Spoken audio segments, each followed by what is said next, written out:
This is Real News Media TV, coverage you can trust. Please like, share, subscribe, and hit the notification bell. Select all for daily news updates. Johan Blake gives a woman a new home for Mother's Day. Olympian Johan Blake has sprinted to the aid of a down-on-luck Irene Morgan, a shut-in Smithville, Clarendon, who had recently pleaded for assistance to repair her dilapidated home. Morgan, who suffers with peripheral arterial disease and who resides in the district of Cornhill, got a Mother's Day gift of a new house from the celebrated 100-meter and 200-meter runner. Blake, who partnered with Food for the Poor Jamaica, was collaborating with the charity for a third time on a home-building exercise. The athlete was touched by Morgan's story, published in the news on February 19, detailing how she had little to look forward to except to live and fret. In the last 15 years, Morgan has not left her yard to go to the nearest town in Maypen because she has a vein that bleeds badly at the slightest touch, a condition doctors attributed to circulatory problems. The flooding of her old home threatened to give way. Its wattle and daub walls were seemingly on the brink of collapse with precarious roofing. She still has a pit latrine, and the home's windows were battened down with zinc to protect against the elements.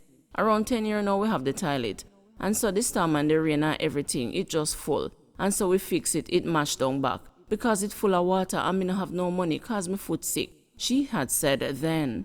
Morgan's partner of more than 30 years has been unable to provide for her as he once did, as he has been battling prostate cancer for the last 3 years. He bleeds at the slightest exertion.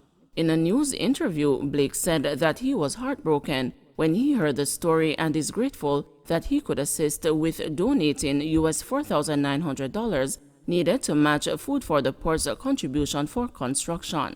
I'm here to serve and I don't see myself stopping. It's really touching for me. I know what this feels like because I'm coming from the same place myself, he said. As long as I have breath and life, I am going to look to do it at least a year. I know it's a heavy feat, but with God all things are possible, he added. Morgan was excited about the house and anxious to show Blake inside when he arrived. Exultant, she said she felt as if she had been lifted from earth. Me cry night and me cry day. One of the time me not even know which part me dey. Me only left for dead, she said. Me dead, but the breath never left out of my body. Me give every love to everybody who is responsible for getting me the house, she said. Morgan believes the house will also offer fresh inspiration to her children and grandchildren who live nearby and are also in need. Shotty seriously injured in gun attack in Grand Spen. The Grand Spen police are currently investigating a shooting incident which left one man hospitalized in serious condition. The injured man has been identified as Ricardo Ferron, more popularly called Shotty, from Sufferers Heights Central Village in St. Catherine. According to police reports, Ferron was shot and injured on Saturday night while visiting his girlfriend at a premises on Grand Spen Road. Police say Ferron was at the rear of the premises when a car drove up. One man alighted from the vehicle and the gunshots were heard shortly after. Ferron was later discovered suffering from gunshot wounds to his head and hand. He was taken to the hospital by police where he was admitted in serious condition. McKenzie and the brigade chief cool firefighters' rage. Amid a ferment of labor protest in recent weeks, local government minister Desmond McKenzie and the Jamaica Fire Brigade Commissioner Stuart Beckford have signaled their commitment to improving worker welfare after firefighters staged 2 demonstrations of their own.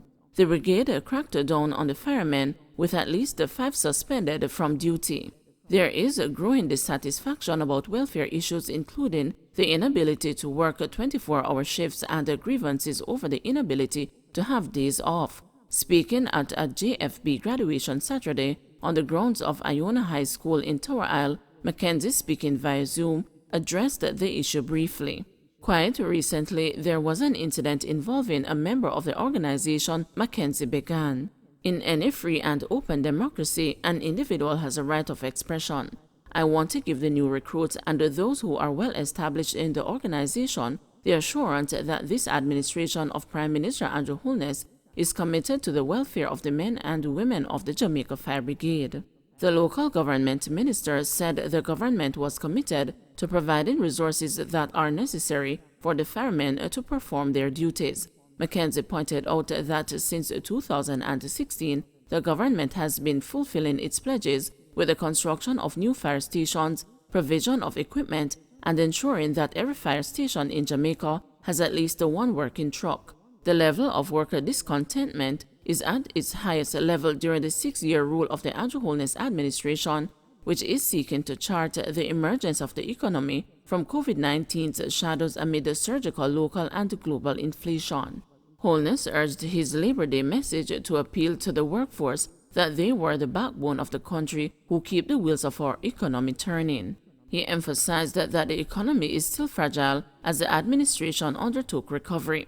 We know that our continued economic recovery is dependent on our people, and we are committed to preserving the hard-won rights and the liberties of the Jamaican worker, to include proper wages and working conditions, Holness said. At Saturday's ceremony, McKenzie urged the 83 recruits to seize the responsibility of saving lives and property. Speaking with the news after the function, Beckford declined to comment on the possible punitive action the protesting firemen faced, advising that he would be on the disciplinary panel. However, he said that the welfare of the firefighters was important. Beckford defended the brigade's record on welfare, citing health insurance coverage as comprehensive. It's a matter of the resources that we have. How can it stretch? And as a management, what we intend to do is to look at the worst-case scenario and treat that so that when they come to work, they are in an environment that is conducive to the kind of work they do, the commissioner said. The training of the recruits took place at the Madge Saunders Conference Center next to Iona High. Training lasted 13 weeks. At the graduation ceremony, Kenneth Smith was chosen best recruit and was awarded the Yellow Helmet. The COVID pandemic is most certainly not over, says WHO chief. The COVID-19 pandemic is most certainly not over, the head of the World Health Organization warned yesterday, despite a decline in reported cases since the peak of the Omicron wave. He told the government that we lower our guard at our peril. The UN Health Agency's Director General told the officials gathered in Geneva for the opening of the WHO's annual meeting that declining testing and the sequencing means we are blinding ourselves to the evolution of the virus. He also noted that almost 1 million people in lower-income countries still haven't been vaccinated.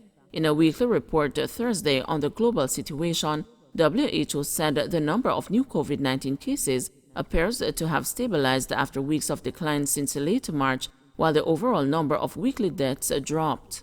While there has been progress with 60% of the world's population vaccinated, it's not over anywhere until it's over everywhere, Tedros said. Reported cases are increasing in almost 70 countries in all regions, and this in a world in which testing rates have plummeted, he added. Reported deaths are rising in Africa, the continent with the lowest vaccination coverage, he said, and only 57 countries, almost all of them wealthy, have vaccinated 70% of their people. While the world's vaccine supply has improved, there is insufficient political commitment to roll out vaccines in some countries, gaps in operational or financial capacity in others, he said. In all, we see vaccine hesitancy driven by misinformation and disinformation, Tedros said. The pandemic will not magically disappear, but we can end it. Tedros is expected to be appointed for a second 5-year term this week at the World Health Assembly, the annual meeting of the WHO's member countries.